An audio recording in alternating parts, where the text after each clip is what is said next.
আসসালামু আলাইকুম বন্ধুরা, আমি এখন মিরপুর ডিওএইচএসে ঢুকবো। আপনাদেরকে মিরপুর ডিওএইচএসের ছোট্ট একটা রাউন্ড দেব। রাউন্ড বলতে আমি একটা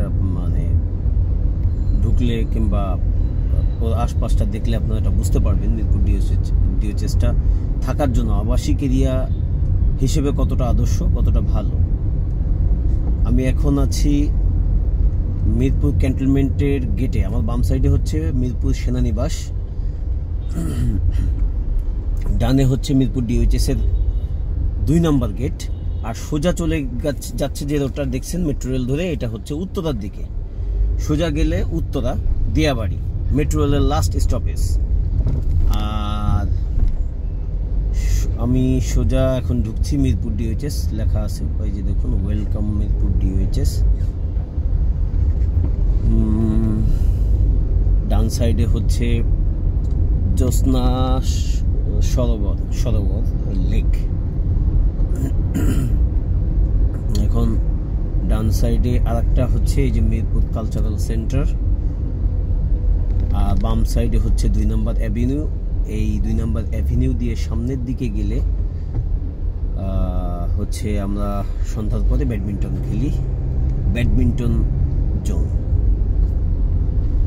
এটা হচ্ছে মিরপুর ডিওএইচএস এর মেইন রোড।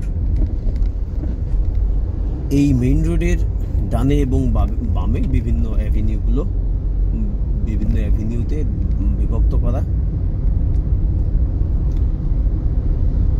দেখুন কতটা সুন্দর, সিমসাম চকচক ঝকঝকে পরিষ্কার পরিচ্ছন্ন মিরপুর ডিওএইচএস।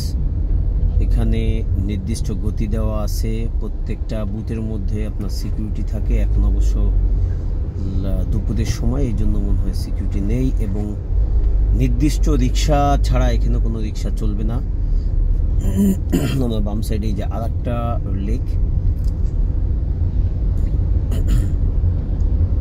এখানে এই যে ইচ্ছা মন চায় কেউ সেই ঢুকতে পারবে না।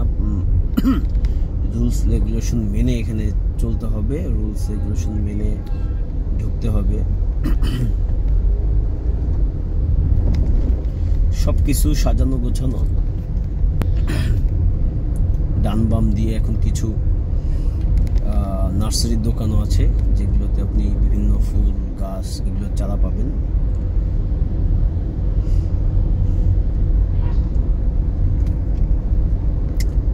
আমরা 1 নম্বর গেটের কাছাকাছি চলে আসছি।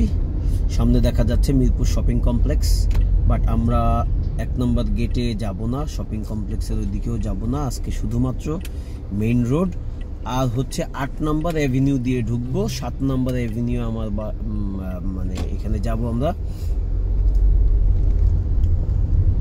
এই যে 8 নম্বর অ্যাভিনিউতে ঢুকলাম, 8 নম্বর অ্যাভিনিউ থেকে যাব 7 নম্বর, 7 নম্বর থেকে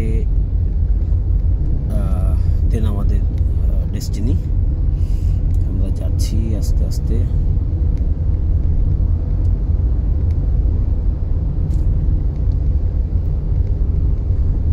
এই সাইডটা হচ্ছে শেষ। এদের দেখেন কত বড় প্রাচীর দিয়ে দিছে, সিকিউরিটি পারপাস।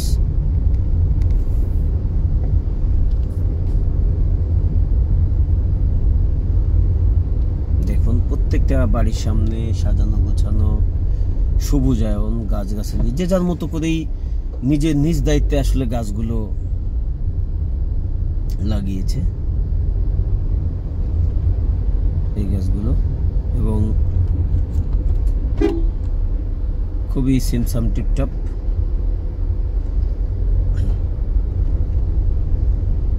মোট কথা আবাসিক এরিয়া হিসেবে খুবই ভালো, এবং এটা এখানে বসবাস করার জন্য খুবই আইডিয়াল। এটাই আর কি। আমরা চলে আসছি আমাদের ডেস্টিনিতে। আমি এখন গাড়ি রিভার্সে ঢুকাচ্ছি। তো বন্ধুরা, যারা আমার এই ভিডিওটা দেখলেন, আমার অডিয়েন্স, তাদের আমি সকলকে রিকোয়েস্ট করব তারা আমার এই ভিডিওতে লাইক শেয়ার দিয়ে আমাকে সহযোগিতা করবেন এবং সাবস্ক্রাইব করে আমার পাশে থাকবেন, আমাকে সাপোর্ট দিয়ে যাবেন, যাতে পরবর্তীতে আমি আরও সুন্দর সুন্দর ভালো ভালো ভিডিও আপনাদের জন্য আনতে পারি, আপলোড করতে পারি। সেই অনুরোধ করে এবং আপনাদেরকে অনেক অনেক ধন্যবাদ জানিয়ে আজ এখানে শেষ করছি। ধন্যবাদ।